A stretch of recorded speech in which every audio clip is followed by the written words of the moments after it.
But, we took care. This was a beautiful thing that happened in Washington because we showed that it could be done. And this wasn't just sending big, strong guys, and they are big and they are strong. We had a great decision from the Supreme Court that had to do with sort of talent. It had to do with you are put down based on merit. You can hire based on merit.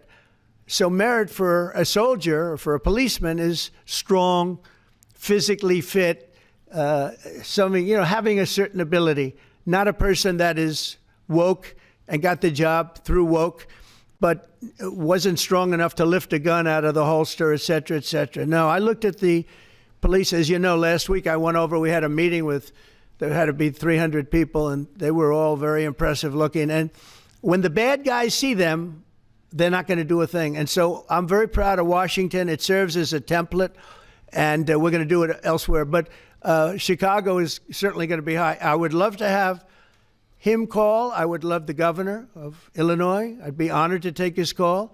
All he has to do is say, sir, we need help. It's out of control. And everyone knows it is. He's not kidding anyone.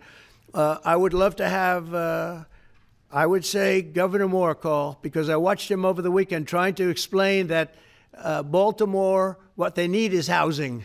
No, they don't need housing. They need to get rid of the criminals. These are hardcore criminals. We took many people off the streets of Washington, D.C.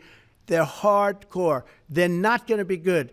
In 10 years, in 20 years, in 2 years, they're going to be criminals. They were born to be criminals, frankly. They were born to be criminals, and they're tough and mean, and they'll cut your throat, and they won't even think about it the next day. They won't even remember that they did it. And we're not going to have those people. Washington, D.C.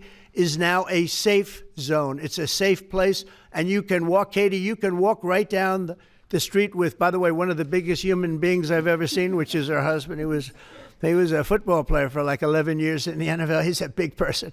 But big doesn't mean anything when they have guns and when they have knives and everything else that they have, right?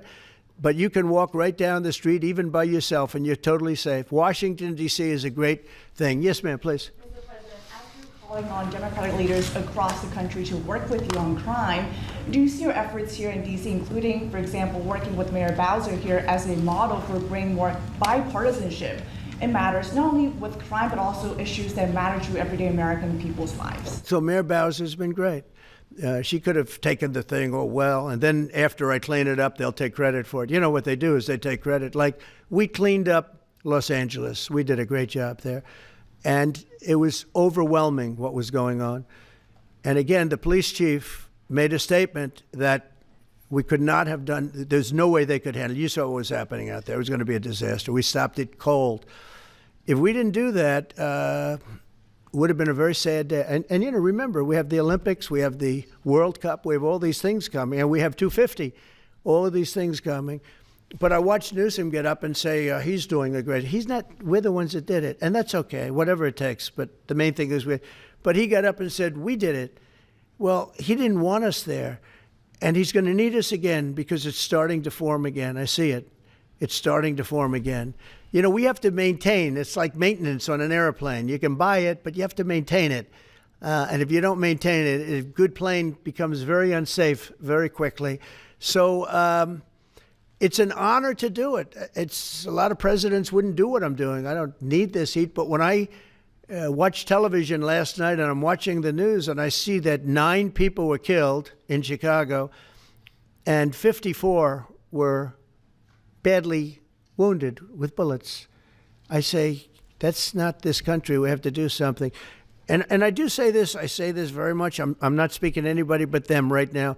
I would love to receive calls from governors and mayors saying they need help. We'll help them. We have a lot of people. We have a great force. We have a great military force. Pete will tell you that when I was running for office, and this was a big headline, I think, probably got me a couple of votes, but you couldn't sign people in the military. Nobody wanted to join the military, the Army, Air Force, the Navy, Marines, Space Force, Coast Guard. We never forget Coast Guard because they've done such a great job. Never. But nobody wanted to join any of them. We were way below what we wanted. Every single one. The closest was the Marines. whatever that is. You'll explain that to me. But the closest was the Marines. But every service was way down, way down. And then I got elected, and our country's the hottest country anywhere in the world right now. Everybody's talking about the USA. They're talking about the job that we're doing. Everybody. We have the best economy.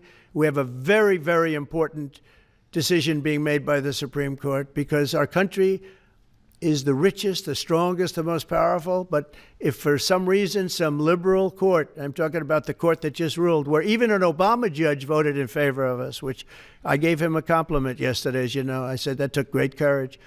But it's a liberal court, and it's going up to the Supreme Court, who I think have been incredible people. I think they've made very wise decisions. But the tariff question, because without the tariffs, this country is in serious, serious trouble.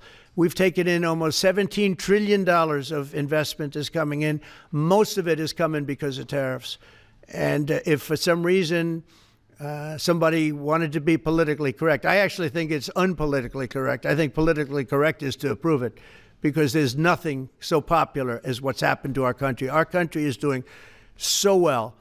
But we had a liberal court gave us a very shocking ruling, and that ruling is basically saying that the trillions of dollars that are pouring into our country, putting us in a position like no country is anywhere in the world, that they'd like to see us that taken away. By the way, a lot of the people behind that lawsuit, that particular, are from foreign countries. I might add. There's a video that is circulating online now of the White House where a window is open to the residents upstairs and somebody is throwing a big bag out the window. Have you seen this? No, that's probably AI generated. So Actually, you can't open the windows. You know why? They're all heavily armored and bulletproof. So that's a fake video? Well, it's got to be because I know every window up there. The last place I'd be doing it is that because there's cameras all over the place, right? Including yours. No, but every window, I've never seen a window that's, in fact, my wife was complaining about it the other day. She said, love to have a little fresh air come in, but you can't. They're bulletproof. And number one, they're sealed. And number two, each window weighs about 600 pounds. You have to be pretty strong to open them up. No, that has to be, where was the window? Let me see.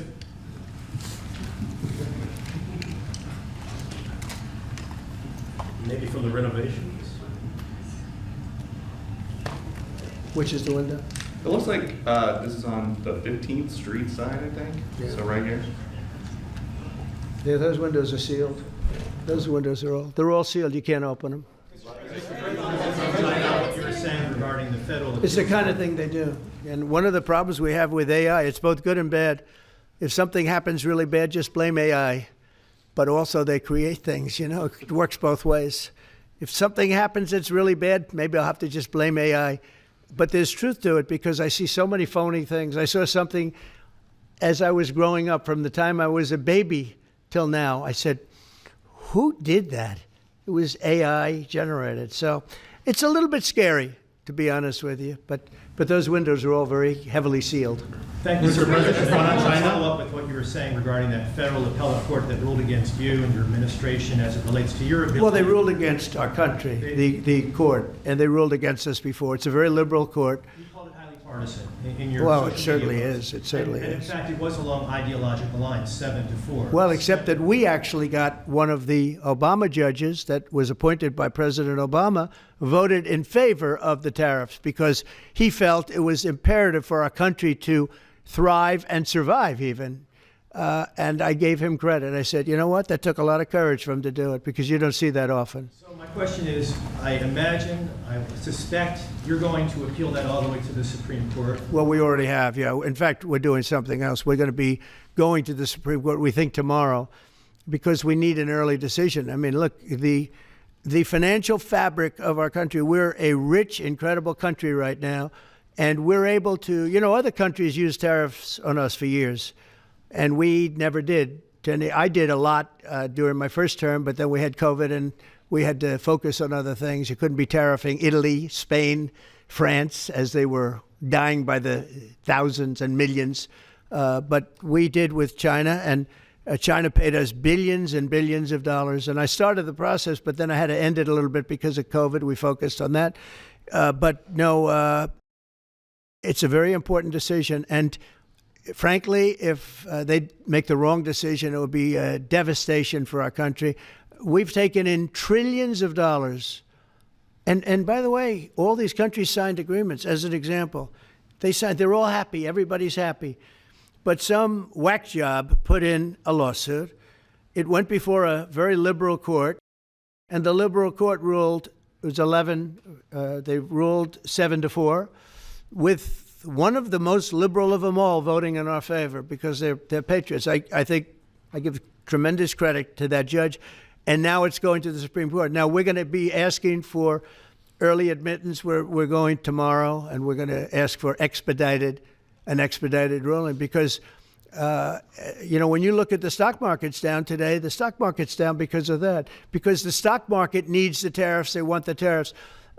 If you look at AI, all of those, all of that money that's going to be invested, trillions and trillions of dollars, the biggest thing, bigger than the internet, I suspect. It's the internet plus 3 or 4 other things combined. We are leading very substantially with AI. We're leading because of tariffs. We're leading because of talent, and this is where they'd like to be. But without the tariffs, we wouldn't have a chance because we wouldn't be able to protect those investments of the companies coming in. So if you took away tariffs, we could end up being a third world country. That's how big the ruling. So we're asking for an expedited ruling. As a backstop to that, President, you have a Republican-controlled Congress. You control the House. You control the Senate. Yeah, but we don't have 60 votes. We don't have 60 votes. I'd love to do that. Oh, if we had 60 senators, if we got the 60 votes, we would get them. But we need 60 votes, and we need a certain number in the House. I think we'd get, I don't know, we have about 5 of them here. Would everybody agree with me on tariffs? Without tariffs, we're a different country. We have taken in so much money. And here's the thing. We signed a deal with Japan. They're paying us hundreds of billions of dollars. We signed a deal with South Korea. We signed a deal with the European Union. We signed a deal with Europe. And those countries are paying us $950 billion. And they're happy about it. They're okay. As one of them said, it's amazing that we got away with it so long. One of my friends, a leader of one of the countries, and they're fine with it. They all signed. If that ruling ever went against us, I guess we'd have to give back hundreds of billions. We would have to give trillions and trillions of dollars back to countries that have been ripping us off for the last 35 years. And I can't imagine it happening. On a legal basis, they have no legal basis whatsoever. But on a common sense basis, it would destroy America. Okay. You talked about controlling the sky. On Sunday, the satellite signal of Ursula von der Leyen's plane was alleged. With Ursula? Well, she had an interesting event. She's a tremendous woman. And so what are you asking me about her? NATO is concerned about it, and too, about this. True, NATO is concerned about it. Well, nobody knows where it came from, but they did take away her ability to use a phone. Sometimes that's a good thing. Sometimes that could happen to me. I'd be very happy. Mr. President, reducing the tariffs on India from 50%. What does that mean? Are you considering taking away some of the tariffs that you've imposed on India? You had posted. No, we get along with India very well. But India has, you have to understand, for many years it was a one-sided relationship. Only now, since I came along, and because of the power that we have with tariffs, India was charging us tremendous tariffs, about the highest in the world. They were about the highest in the world, number one. And we therefore weren't doing much business with India, but they were doing business with us because we weren't charging them. Foolishly, we weren't charging them. So they would send in massive, everything they made, they'd send it in, pour it into our country. Therefore, it wouldn't be made here, which is a negative. But we would not send in anything because they were charging us 100% tariffs. And, I'll give you an example. Harley Davidson. Harley Davidson couldn't sell into India. There was a 200% tariff on a motorcycle.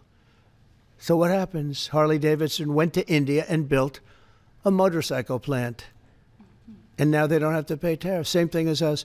So what we're doing is Literally thousands of companies are coming into the U.S., car companies, AI, but, more traditionally, car companies. We have so many car company factories under construction or being designed right now. And they're coming from China, they're coming from Mexico, I must tell you, and they're coming from Canada, a lot of them coming from Canada. But they're coming into our country because they want to build here.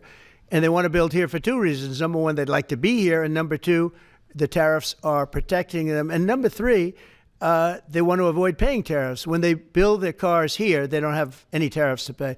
When you build here, you don't have any tariffs. Mr. President, Go ahead, in please. light of the Minnesota shooting last week, the Department of Homeland Security is now awarding more than $100 million to hundreds of faith organizations across the country to help them ramp up security. What's your vision for further protecting religious liberty across the country amid incidents of threats and So violence? religious liberty is so important, and we're talking about every religion now, and we're doing things on that nobody else has ever done, and we're going to be having a big announcement in about 2 weeks on that question. Yeah, please. On Space Command, sir, are you concerned that people may not be willing to relocate from Colorado to Alabama? No, I'm not worried. It will get somebody else. Colorado. The problem with Colorado is they have a very corrupt voting system. I have so many friends in Colorado. Anytime you have mail-in voting, you have corrupt elections. Very simple. It's very simple. Even Jimmy Carter said it with his commission. They set up a commission with him and Scoop Jackson and some people, highly regarded people. And they said the finding was, if you have mail-in voting, you will have corrupt elections. Well, your radical left governor decided that he was going to have all mail-in voting in Colorado. Once you have all mail-in voting, and for whatever reason, the Democrats cheat. And they cheat like, they're not stupid. That's the only thing. They're no good on policy. They're no good on management. They're no good at government. But they're great at cheating. And they stick together, too. I give them credit for sticking together. Mr. President, Please. Obviously, this is a big win for national security, moving this to Alabama. We've all can agree with that. Big. Is there any idea of the economic impact this has on the state and on that local area? Katie, do you want to answer that? Look, go ahead. Please go. This is going to be tremendous. The state of Alabama, what we've seen through this process is the worst of Washington. We've seen politics get in the way of what is best for the warfighter, what's best for national security. And the state of Alabama is about to show the country the best among us. So we know the economic impact is going to be tremendous. There at Redstone Arsenal, we're proud to house everything from the FBI to headquarters there for material command to a number of things. We obviously have NASA with Marshall Space Flight Center, and so this naturally fits within. When you look at the decision matrix that they placed in front of us, that's why we ranked so high, is because we have the resources necessary and the ability to build out quickly to meet the needs in front of us. As far as economic impact, it would be tremendous. Does anybody have an exact number? 1,600 jobs. 3,000 spin-off. With 3,000 spin-off. Look at this. This is teamwork right here. So we are really proud, and the people of Alabama are ready to get to work. And I've got a housing question, if you could, just for a second, Mr. Yeah, President. please. Owning a home and going about the American dream seems like it's out of touch for a lot of Americans. Just Yeah. recently, you pushed out a statement about addressing an emergency housing situation. That's right. We're thinking about doing that. Yeah, can you just... Well, we need a little help from the Fed. We have a man named Jerome Too Late Powell. You probably heard of him. He's too late. He's way too late. And the economy is so strong that it's pushing through that. Normally, it would have been much tougher, but we're doing so well that we're pushing through it. But it makes it very hard for people to get mortgages because too late is too late. Very simple. He's too late. And probably political, whatever. He wasn't too late before the election. Before the election, he was cutting rates, right? Because he was hoping that, I guess, Biden would get in or that Kamala would. He was a big Biden guy. Explain that one. And then he was a Kamala person. But he was hoping, I guess, she'd win, I guess. I don't know. It didn't work out too well. But, yeah, we need a very serious cut. I think that if you look back many decades ago, the United States was always the lowest, even if they were doing badly. The United States was, because without the United States, everything in the world would die. It's true. It's so powerful. It's so big. And I made it really big in the first 4 years. Then it started to degenerate with what this Biden administration did. But we built it up to a level that I never thought we could be at this quickly. We're the hottest, we're the best financially. The money coming in is so big because of tariffs and other things, but because of tariffs. Tariff gets us even those other things. Plus, it gets us great negotiating. I settled 7 wars, and numerous of those wars were because of trade. And numerous of the trade deals that I made were because of tariffs. It gives you a great negotiating ability. If that ability were taken away from us by a liberal court acting on essentially foreign nations asking to get help from the United States government, when they've been doing this to us for 40 years, that's why we have $38 trillion in debt. We won't have it for long if they let us if they allow us to do what everybody knows we should be able to do. Yeah, please. Mr. President, another Biden-era action that you're now reversing is that you signed a deal last week to make federal buildings adopt and embrace classical architecture styles again. Can you talk to us about why you do that, and also what's your vision? Well, we want to see beautiful buildings. Now, it's in the eye of the beholder. I've seen architectural reviews over the years. I'm an expert at it. I've gotten a lot of great reviews. But I've seen buildings that I didn't think were very good get great reviews, and I've seen great buildings get bad reviews. So, but it's just a standard. We want to have a good standard. We're building something here, for 150 years they wanted a ballroom at the White House. We're doing something at the highest level using great architects and all. And, it's very exciting. But we have a lot of interesting things happening architecturally in D.C. And D.C. is like a different place. And, even the contractor said, "Sir, we walked down today, we feel like much safer." It's like a different place. Washington, D.C. is great. Now, we're going to also beautify it. We're going to put a topping on the roads. We're not going to rip them apart and take 4 years to build a road that was exactly the same by the time you build it. But we're going to put toppings. We're going to put new medians in. We're going to get the graffiti off. We're going to put tiles up in the tunnels where the tiles are missing. We'll do the whole tunnel instead of, a little area where you see new tiles, old tiles that never look too good, but they could use it. They've been up for 50 years. They've served their duty. But we're going to make this within about a 20-mile radius from the White House. We're going to have this place spick and span. It's going to be crime-free, and it's going to be spick and span. You'll be proud of Washington again. Go ahead, please. Sir, China's having a massive military parade that President Putin and Kim Jong-un will be attending. Do you interpret that as a challenge to this? And are you concerned at all about those countries trying to be some sort of counterweight? Not at all. China needs us, and I have a very good relationship with President Xi, as you know, but China needs us much more than we need them. No, I don't see that at all, no. Maybe one more. And I had actually a very good meeting with President Putin a couple of weeks ago. We'll see if anything comes out of it. If it doesn't, we'll take a different stance. March today in California ruled that your deployment of National Guard troops to Los Angeles was illegal. Do you have any response? Well, it was a radical left judge. But very importantly, what did you not tell me in that question or statement that you made? Pretty much of a statement, I think. Well, I was asking for your response. No, you didn't say what the judge said, though. The judge said, but you can leave the 300 people that you already have in place. They can continue to be in place. That's all we need. But why didn't you put that as part of your statement? Because the same judge ruled exactly as you said, except the judge said that you could leave the 300 people that you already have in place. They can stay, they can remain, they can do what they have to do. Thank you very much, everybody. We appreciate it. Thank you. Thank you.